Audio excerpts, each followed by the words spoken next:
S, வீடு, schools, hotels, store room இங்கெல்லாம் partition wall கட்டணும்னாலும் இப்போ பில்டிங் போனஸோட first choice Renocon Rapid Wall Panels.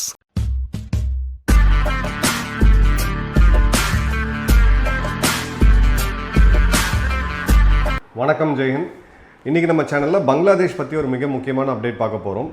பங்களாதேஷில் ரொம்ப ஒரு பதட்டமான சூழ்நிலை ஏற்பட்டிருக்கு. ஏன் அப்படின்னா ஷேக் ஹசீனா அவர்கள் மேலே போடப்பட்ட இன்டர்நேஷ்னல் கிரைம் ட்ரிபியூனல்ஸோடைய வழக்கு, அந்த இப்போ பங்களாதேஷில் இருக்கக்கூடிய இன்டர்நேஷ்னல் கிரைம் ட்ரிபியூனல், அதில் போடப்பட்ட வழக்கு, அதற்கு உண்டான தீர்ப்பு இப்போ லைவாக வந்துக்கிட்டு இருக்கு. நம்ம பார்க்குறோம்.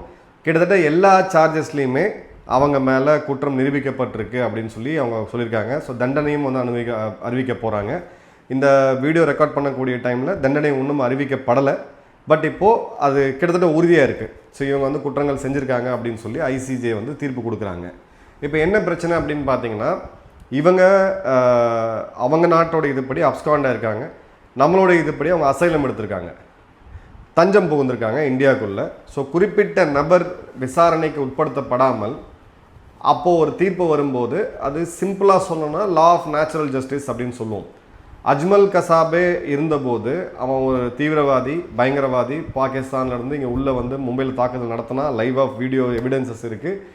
இருந்தாலும் அவன் தரப்பு வாதத்தையும் கேட்டு அவனுக்கு ஒரு வக்கீல் வச்சு அந்த கேஸ் நடந்த பிறகு தான் அவனுக்கு வந்து அந்த நம்மளோட நீதிமன்றம் மரண தண்டனை வழங்கினாங்க.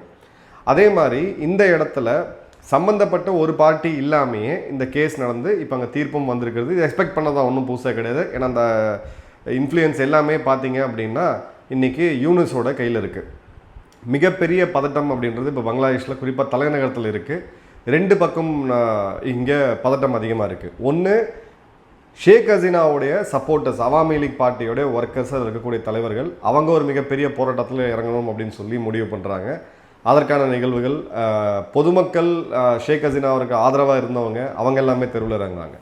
இன்னொரு பக்கம் பார்த்தீங்கன்னா கிட்டத்தட்ட 15-20 புல்டோசரை வச்சுக்கிட்டு இந்த சோகால்டு மாணவர் ப்ரொட்டஸ்டில் இருந்த இந்த மாணவர்கள் லீடர்ஸ், இவங்க ஷேக் ஹசீனா மற்றும் ஷேக் முஜிபுர் ரஹ்மான், ஃபாதர் ஆஃப் பங்களாதேஷ்னு சொல்லக்கூடிய அவங்களுடைய வீட்டுக்கு அருகில் நிற்கிறாங்க. அந்த கட்டடத்தை இடித்து தள்ளிட்டு அங்கே வந்து நாங்கள் இன்றைக்கே இடித்து தள்ளணும் அப்படின்றது அவங்களுடைய இது. ஸோ அது நடந்தாலும் பதட்டம் தான், இது நடந்தாலும் பதட்டம் தான். இப்போது டாக்காவுடைய காவல்துறை கண்டதும் சுட உத்தரவு அப்படின்ற ஒரு உத்தரவு போட்டிருக்காங்க. ஷூட்டட் சைட் ஆர்டர் கொடுத்துருக்காங்க, யாரும் வன்முறையில் ஈடுபடக்கூடாதுன்னு சொல்லிட்டு. அந்த நாடு முழுக்க பதட்டம் இருக்குது. நம்மளுடைய நண்பர்கள் பல பேர் அங்கே இருக்கிறீங்க. தயவுசெய்து இந்த ஒரு 2-3 நாட்கள் வீட்டை விட்டு வெளியில் வரலாம்னா தேவைக்கு வந்தால் மட்டும் வாங்க. ஏன்னா சுச்சுவேஷன் அந்த இடத்துல ரொம்ப டென்ஸ்டாக இருக்குது. எப்படி போகும் அப்படின்றது தெரியாது. இந்த சமயத்தில் ஷேக் ஹசீனா அவர்கள் என்டிடிவிக்கு ஊடகத்துக்கு ஒரு பேட்டி கொடுத்தாங்க. இப்போ தான் அவங்க முதல் முறையாக ஓப்பனாக வந்து ஒரு பேட்டியை கொடுக்குறாங்க. அந்த பேட்டியில் சில முக்கியமான விஷயங்களை அவங்க பேசியிருக்காங்க. அது என்ன அப்படின்றத நம்ம ஃபஸ்ட்டு பார்ப்போம். ஃபஸ்ட் அண்ட் ஃபார்மோஸ்ட், இந்த ட்ரைபூனல்லே இது ஒரு கங்காரு கோர்ட்டு, இதுக்கு எந்த வேலிடேஷனுமே கிடையாது அப்படின்னு சொல்லி ஆர்டிக்கல் 7B, பங்களாதேஷோட அரசியல் சாசனத்தில் ஆர்டிக்கல் 7Bயை வந்து அவங்க வந்து சுட்டி காமிக்கிறாங்க. அதில் என்ன 7B படி, Bangladesh constitution against illegal removal of elected representative Hasina attempts to reform a trial not as accountability for violence but for political persecution. முதல்ல இவங்களை பிரதமராக அகற்றினதே இல்லீகல். அரசியல் சாசனம் பங்களாதேஷோட ஆர்டிக்கல் 7 பிராவோ படி இந்த கோர்ட்டுமே செல்லாது, இது ஒரு கங்காரு கோர்ட் அப்படின்னு சொல்லி சொல்கிறாங்க. அடுத்தது பார்த்தீங்க அப்படின்னா பங்களாதேஷோடைய ஆகஸ்ட் 2024க்கு பிறகு இருக்கக்கூடிய இந்த இன்ட்ரீம் அரசாங்கம், அதோடைய தன்மையுமே அதோடைய உறுதியுமே அவங்க வந்து கேள்வி எழுப்பாங்க. அதோட லெஜிட்டிமசி, இது என்ன முதல்ல இது கவர்மெண்ட்டா அப்படின்ற கேள்வியை அவங்க எழுப்புறாங்க. மூணாவது பார்த்தீங்க அப்படின்னா மனித உரிமை மீறல்களில் ஈடுபட்டோம் அப்படின்னு சொன்னாங்கன்னா அவங்க முக்கியமான சார்ஜ் என்னென்னு பார்த்தீங்கன்னா அந்த கலவரத்தை கட்டுப்படுத்துறதுக்கு பங்களாதேஷோட மேயருக்கு ஃபோன் பண்ணி, அந்த டாக்காவோட மேயருக்கு ஃபோன் பண்ணி எவ்வளோ ஃபோர்ஸ் வேணாலும் யூஸ் பண்ணுங்கள், இந்த இடத்துல கட்டுப்படுத்துங்கன்னு சொன்னதா மெயின் சார்ஜு. ஹெலிகாப்டர்கள் மூலிமா சுட சொல்லி சார்ஜ் கொடுத்ததா, ஆர்டர் கொடுத்ததா செகண்ட் சார்ஜு. மாணவர்களை இது இராணுவத்தினை சுட்டு கொண்டுட்டு அவங்களுக்கான மருத்துவ உதவிகளை செய்ய மறுத்தாங்க அப்படின்ற போது அதுவும் மேலேருந்து ஆர்டர் வந்துச்சு. இது 3 தான் மெயின் குற்றச்சாட்டு அவங்கள பொறுத்த வரைக்கும். கிட்டத்தட்ட ஒரு 1000க்கும் அதிகமான மாணவர்கள் இறந்தாங்க அப்படின்ற போது அவங்களுடைய நேரடி பேட்டியில் சில முக்கியமானது இருக்குது. இது ஒன் சைடடாக பார்க்குறோம். இவங்க வந்து 100% நேர்மையானவர், கரெக்டாக தான் செஞ்சார் நம்ம வந்து வாதாட முடியாது. கண்டிப்பாக இவங்க பேரில் எக்கச்சக்கமான தப்பு இருக்குது. பட் இவங்க சைடு ஆஃப் த இதையும் நம்ம கண்டிப்பாக கேட்கணும். அதில் இவங்க என்ன சொல்கிறாங்கன்னா, மனித உரிமை மீறல்களை நாங்கள் ஈடுபட்டோம் அப்படின்னா ரோஹிங்கியாக்கள் லட்சக்கணக்கான மக்கள் வரும்போது 10 லட்சம் மக்களுக்கு நான் தான் அகதிகளாக வந்து ஸ்டேட்டஸ் கொடுத்தேன், நான் தான் அவங்கள காப்பாற்றினேன் அப்படின்றது அவங்களுடைய ஃபஸ்ட்டு. ரெண்டாவது பார்த்தீங்க அப்படின்னா ஃபோர்ஸ் அகெயின்ஸ்ட் இதுனா மாணவர்கள் வச்ச கோரிக்கை அடிப்படையாக அந்த ப்ராப்ளம் எங்கே ஆரம்பிக்குது, அந்த சுதந்திர போராட்ட வீரர்களுக்கான குடும்பங்களுக்கு இருக்கக்கூடிய கோட்டா, அந்த கோட்டாவை உறுதி செய்தது ஷேக் ஹசீனாவுடைய அரசாங்கம் கிடையாது, அவங்களுடைய உச்சநீதிமன்றம். அந்த உச்சநீதிமன்ற தீர்ப்புக்கு எதிராக தான் அந்த போராட்டம் ஆரம்பிக்குது. இவங்க என்ன சொல்கிறாங்கன்னா, நான் ஒத்துக்கிட்டேன், அவங்களோட டிமாண்ட்ஸை நான் ஒத்துக்கிட்டேன், அதற்கு உண்டான நடவடிக்கைகள் எடுத்துட்டோம். ஆனால் டெய்லி வந்து புது புது டிமாண்ட்ஸாக இந்த டிமாண்டு ஒத்துக்கிட்டு போகும்போது நாளைக்கு வந்து புது டிமாண்டுன்ற போது இது ஒரு அனார்க்கியை நோக்கி போகுது. அப்போ தெருவில் நாளைக்கு ஒரு 10,000 பேர் இறங்கி போகிறான்னா நாட்டை என்ன வேணால் பண்ணலாம் அப்படின்ற சூழ்நிலை வரும்போது தான் நான் ஃபோர்ஸ் யூஸ் பண்ண சொன்னேன் அப்படின்றது அவங்களுடைய மிக முக்கியமான ஒரு இது.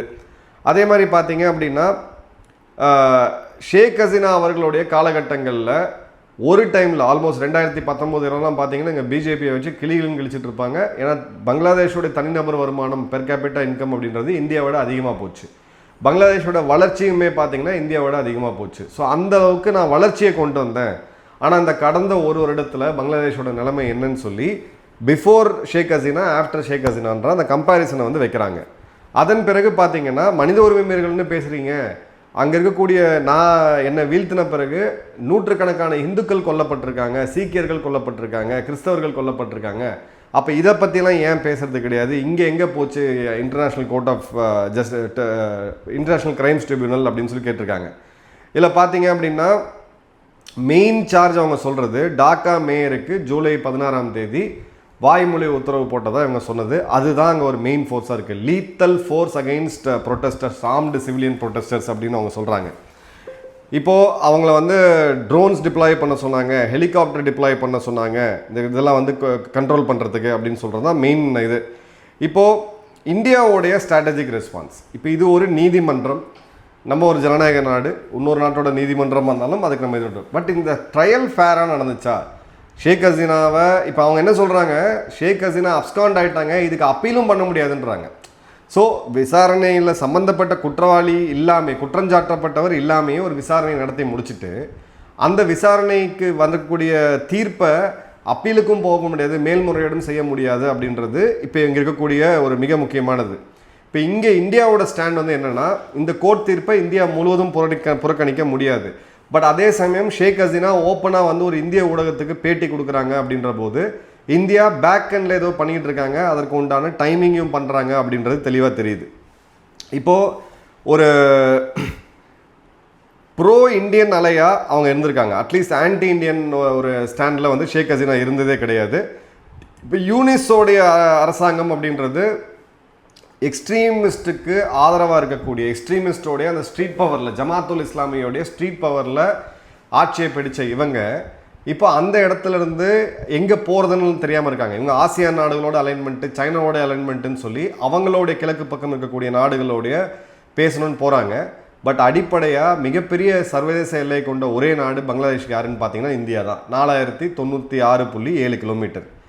இப்போது எந்த டைரக்ஷனில் யூனிஸ் போகிறாங்கன்னு பார்த்தீங்கன்னா, பாகிஸ்தானில் அந்த காலகட்டங்களில் என்ன நடந்துச்சோ, முதல்ல இந்துக்கள் கொல்லப்பட்டாங்க, பிறகு சீக்கியர்கள் கொல்லப்பட்டாங்க, பிறகு கிறிஸ்தவர்கள் கொல்லப்பட்டாங்க. இன்றைக்கெல்லாம் வந்து சொற்பமாக எண்ணிக்கையில் தான் நீங்கள் பாகிஸ்தானில் இருக்காங்க. அதன் பிறகு அங்கே இருக்கக்கூடிய அகமதியா இஸ்லாமியர்கள் கொல்லப்பட்டாங்க. எக்ஸாக்டாக அகமதியாக்கள் இப்போ வந்து முஸ்லீம்கள் கிடையாது அப்படின்னு சொல்லி பங்களாதேஷில் இங்கே இருக்கக்கூடிய எக்ஸ்ட்ரீமிஸ்ட் எலிமெண்ட்ஸ்லாம் வந்து இப்போ ப்ரொட்டஸ்ட் பண்ணிக்கிட்டு இருக்காங்க. அங்கே அகமதியா இஸ்லாமியர்களுக்கு எதிரான வன்முறைகளையுமே இதே நேரத்தில் நடந்துகிட்ருக்கு அப்படின்றத பார்க்குறோம். இந்தியாவை பொறுத்த வரைக்கும் ஷேக் ஹசீனா மற்றும் அவங்களுடைய முன்னாள் உள்துறை அமைச்சர் அசமுதன் கான் அவர்களுக்கு ரெஃப்யூஜி ஸ்டேட்டஸை இந்தியா கொடுக்க முடியும். இந்தியாவில் தேடப்படக்கூடிய பல குற்றவாளிகள், கோர்ட்டில் தண்டிக்கப்பட்ட குற்றவாளிகள் கூட பல நாடுகளில் இருக்காங்க. ஸோ அந்த இடத்துல ஷேக் ஹசீனா உடனடியாக ஹேண்ட் ஓவர் பண்ணணும் அப்படின்ற எந்த விதமான ப்ரெஷருமே இந்தியாவுக்கு கிடையாது. பட் இப்போ சர்வதேச நாடுகள் எப்படி கண்டனம் தெரிவிக்க போகிறாங்க, குறிப்பாக சைனாக்கிட்டையும் ஷேக் ஹசீனா க்ளோஸாக இருந்தாங்க. ஒரு முக்கியமான ஜியோ பொலிட்டிக்கல் ஜங்ஷனில் நம்ம நிற்கிறோம். அது என்ன அப்படின்றத இந்த அமெரிக்கா கண்டிப்பாக இந்த கோர்ட்டுக்கு வரக்கூடிய தீர்ப்புக்கு ஆதரவாக ஷேக் ஹசீனாவுக்கு எதிராக தான் அவங்க போவாங்க. ஏன்னா இந்த ஆட்சி மாற்றத்தை நடத்தினதே அமெரிக்கா தான். அமெரிக்காவுடைய கூட்டாளி நாடுகளும் அதே மாதிரியான ஒரு ஸ்டாண்ட் எடுக்கிறதுக்கு வாய்ப்புகள் இருக்குது. நம்ம முக்கியமாக பார்க்க வேண்டியது ரஷ்யா, மியான்மார், இலங்கை மற்றும் சீனா. ஏன்னா இது 4 தான் மிக முக்கியமான அண்டை நாடுகள். இந்த நாடுகள் என்ன ஸ்டாண்ட் எடுக்கிறாங்க அப்படின்றத இந்தியா கொடுத்து கவனிக்கும். ஸோ இந்தியாவை பொறுத்த வரைக்கும் இந்த இடத்துல ஒரு பசிலோட வைக்கிறாங்க. ஓகே, இந்த தீர்ப்பு வந்தாலும் அவங்க ரெஃப்யூஜி ஸ்டேட்டஸில் இருக்காங்க, இந்த பிரச்சனைக்கு முடிவு கொண்டு வரோம், தேர்தலுக்கு பிறகு பார்க்கலான்ட்டு. அதே மாதிரி இந்த பேட்டியில் சொல்லும்போது Awami League will rise again அப்படின்ற வார்த்தையை வந்து ஷேக் ஹசீனா அவர்கள் பயன்படுத்தியிருக்காங்க. அவாமி லீக் மீண்டும் எழுந்து வரும் அப்படின்றது அவங்களுடைய லட்சக்கணக்கான ஆதரவாளர்கள் மற்றும் பார்ட்டி ஒர்க்கர்ஸ், அவங்களுடைய கட்சியில் இருக்கக்கூடியவங்களுக்கு கொடுக்கக்கூடிய மெசேஜ். இது வந்து வெறும் ரெட்டாரிக் கிடையாது, ஏதோ ஒரு பேச்சுக்காக பண்ணுறது கிடையாது. பல முறை அவாமி லீகோடைய ரூட் அப்படின்றது ஆல் இண்டியா முஸ்லீம் லீக் வந்து வந்தது தான். அங்கிருந்து பல முறை தடை செய்யப்பட்டிருக்கு, பேன் பண்ணப்பட்டிருக்காங்க. பல இடங்களில் பார்த்தீங்கன்னா இவங்களுக்கு வந்து வன்முறைகள் நடந்திருக்கு. பிஎன்பி அரசாங்கம் வந்தபோது பயங்கரமான அரசியல் வன்முறைகள்லாம் நம்ம பார்த்தோம். பட் பல இடங்களில் அதெல்லாம் மீண்டு வந்திருக்காங்க. ஸோ யூனிஸுக்கு நாள் குறிக்கிறது அப்படின்றது கிட்டத்தட்ட மிட் 2026. ஏன்னா யூனிஸ் ஒரு எலெக்ஷனை நடத்தி பாகிஸ்தான் மாதிரி ஒரு ரெஃபரண்டம் கொண்டு வந்து அரசியல் சாசனத்தை மாற்றலாம் அப்படின்ற போது பங்களாதேஷோட தலையெழுத்து எப்படி போகும்னா, பிரதமர் மக்களால் தேர்ந்தெடுக்கப்படுவாங்க, பிரதமருக்கு எந்த அதிகாரமும் இருக்காது. இந்த இன்ட்ரீம் பிரசிடென்ட்ன்றதை இவங்க கான்ஸ்டியூஷனில் எப்படி இவனுங்க வந்து ஃபீல்ட் மார்ஷல்னு பாகிஸ்தானில் கொண்டு வந்தானுங்களோ, இதுக்கு ஒரு ஃபேன்சியாக பேரை கொடுத்து வெளிநாட்டிலேருந்து யாராக வந்தவங்க தான். எந்த நாட்டு மக்களுமே உள்ளுக்குள்ளே 1000 பிரச்சனைகள் இருந்தாலும் இன்னொரு நாட்டில் இருந்து ஒருத்தன் வந்து உங்கள் நாட்டை நடத்துவான் அப்படின்ற போது அந்த இடத்துல எல்லாருமே பார்த்தீங்கன்னா எதிர்த்து தான் நிற்பாங்க. இது வந்து உலக நியதி. அந்த மாதிரி ஒரு சூழ்நிலைக்கு போகிறதுக்கு தான் மிக முக்கியமான வாய்ப்பு இருக்குது. அதே மாதிரி பார்த்தீங்கன்னா இந்த ரெஸ்ட்ரிக்ஷன் அப்படின்றது 2026 தேர்தலுக்கு பிறகும் ஒருவேளை இவங்களது வந்து கண்டினியூ ஆச்சு அப்படின்னு பார்த்தீங்கன்னா இவங்க மீண்டும், ஏன்னா மக்களுக்கு வந்து ஒரு ஆல்டர்னேட் தேவை. ஆளுங்கட்சி எவ்வளோ முக்கியமோ அந்த அளவுக்கு எதிர்கட்சி அப்படின்றது முக்கியம். மக்களோட பிரச்சனை, அரசாங்கம் வஞ்சிக்கிறாங்க, இல்லை அரசாங்கத்தால் பாதிக்கப்படுறாங்க, அரசாங்கத்துக்கு எதிரான குரல்கள் யார்கிட்ட போவாங்க? எதிர்கட்சிகிட்ட தான் போவாங்க. ஸோ எதிர்கட்சியாக மீண்டும் அவங்க வந்து கிராஸ் ரூட் லெவல்லேருந்து வரத்துக்கான வாய்ப்புகள் இருக்குது. ஒரே ஒரு ஃபேக்டர் என்னென்னா, ஷேக் ஹசீனாக்கு இப்போ 77 வயது. ஸோ இது ஒரு அவங்க வந்து டெர்மினல் ஒரு ஃபேஸ் ஆஃப் லைஃப்பில் இருக்காங்க. அந்த தருணத்தில் எவ்வளோ நாள் இவங்களால் அந்த மாதிரி ஆக்டிவாக போக முடியும் அப்படின்றது இருக்குது. பங்களாதேஷோட இன்ஸ்டெபிலிட்டி, ஒருவேளை டாக்காவில் கலரம் வெடித்தால், கடவுள் புண்ணியத்தில் அந்த மாதிரி நடக்கக்கூடாது, பட் அந்த மாதிரி ஏதாவது பிரச்சனை வந்துச்சுன்னா உடனடியாக அங்கேருந்து இவங்க தப்பிச்சு வராங்க. அங்கே பாதிக்கப்படக்கூடிய போகிறது முதல்ல இந்துக்கள், பிறகு சீக்கியர்கள், கிறிஸ்தவர்கள் தான். இவங்க தப்பிச்சு வரணும் அப்படின்ற போது இந்தியாவுக்குள்ளே தான் வந்தாகணும். வெஸ்ட் பெங்காலில் தேர்தல் நெருங்கிட்டு இருக்கு, அங்கே அரசியல் வேறு இப்போ இருக்குது. இதெல்லாம் மிக்ஸ் ஆச்சு அப்படின்னா இது ஒரு டெட்லி காக்டெயிலாக போகும். ஸோ நம்ம எல்லையில் கிளியர் கட்டாக வாட்ச் அவுட் பண்ணணும். அதே மாதிரி இந்த கோர்ட்டோடைய தீர்ப்பை பற்றி அவங்கக்கிட்ட கேட்கும்போது ஷேக் ஹசீனா அவர்கள் வந்து இன்ஷா அல்லாஹ் அப்படின்ற வார்த்தையை வந்து யூஸ் பண்ணியிருந்தாங்க. அல்லாஹ் தான் எனக்கு வந்து உயிரை கொடுத்தாரு, அவரே எடுப்பார், அதை பற்றி எனக்கு பிரச்சனையே கிடையாது, அவர் தான் எடுக்க முடியும், இவங்களெல்லாம் எடுக்க முடியாதுன்றாங்க. சதாம் ஹுசைன் அவர்களை தூக்கில் போடும்போது அந்த கோர்ட்டு விசாரணைக்கு பிறகு தீர்ப்பு வரும்போது பார்த்தீங்கன்னா கிட்டத்தட்ட அவர் இதே வார்த்தையை தான் பயன்படுத்தினார். எந்திரிச்சு நில்லுங்க தீர்ப்புக்கு அப்படின்ற போது, நான் எந்திரிச்சு நிற்கக்கூடிய ஒரே இது வந்து நான் அல்லாஹ்க்கு மட்டும்தான், உங்கள் முன்னாடியில் எந்திரிச்சு நிற்கணும்னு அவசியம் இல்லைன்னு சொல்லி போட்டார். அது லாஸ்ட் தருணத்தில் மிகப்பெரிய லெவலில் வைரல் ஆச்சு. இப்போது இந்த வீடியோவுடைய கன்க்ளூஷன் என்னென்னா, இந்த ட்ரையலில் இவங்க மேலே குற்றம் சாட்டப்பட்ட எல்லாமே எதிர்பார்த்த மாதிரியே உறுதி செய்யப்பட்டிருக்கு. பட் அவங்களுடைய பாயிண்ட்டு, இந்த கோர்ட்டுக்கே வேலிடிட்டி கிடையாது, ஐசிடிக்கே வேலிடிட்டி கிடையாது, இன்டர்நேஷ்னல் கிரைம்ஸ் ட்ரிபியூனலுக்கு இங்கே வேலிடிட்டி கிடையாது.